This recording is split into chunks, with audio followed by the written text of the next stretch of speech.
The elderly woman quietly turned her wheelchair and deliberately crashed into an oncoming nurse. Don't get her wrong, she wasn't trying to fake an injury for compensation. She just wanted to steal something, so she could go kill someone. With help from her old friend, Ellie snuck into the restroom and climbed out the window. Though she'd been paralyzed for decades, she'd developed incredible upper body strength. Her floral outfit blended perfectly with the ivy-covered wall, allowing her to slip past the gardener unnoticed. Ellie climbed up to the third floor. Her target, her ex-boyfriend, Miles. He had a known heart condition, so she'd ordered a bulk pack of castor beans online. After extracting the deadly ricin toxin and stealing a syringe, all she needed to do was inject him while he was napping. But there was a problem. Every resident at the nursing home wore a health monitoring wristband. If it detected a stopped heartbeat, it would trigger an alarm. Luckily, Ellie had never followed rules. She never charged her wristband, so it always showed as inactive. Now, all she had to do was swap it with Miles's to make it seem like he was still alive. If she could return the way she came, she'd have the perfect alibi. The bathroom had a long line outside by now, but her friend was still stalling for time. When the frustrated director finally forced open the door, Ellie was already back in her wheelchair. Oh,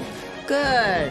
You gonna help me wipe? The final step was swapping back the wristband. That day, the residents were taken on a zoo trip. Ellie and her friend slipped away to a quiet spot. She had to simulate a heart attack with an electric shock. Being paralyzed from the waist down, she didn't have to worry about involuntary urination. When the wristband flashed red, the nursing home's monitor lit up. Miles was in critical condition. The nurse rushed to his room and tried to revive him, but he had already been dead for nearly an hour. It was too late. The two women passed by the body on their way back, grief written on their faces, barely hiding their joy. A resident dying of a heart attack was nothing unusual. No one suspected foul play. No one called the police. No autopsy was performed. The nurse assumed Miles's wristband had simply run out of battery and placed it back on the charging dock. Ellie had anticipated this. When no one was watching, she swapped the bands again, putting the final touch on her perfect crime.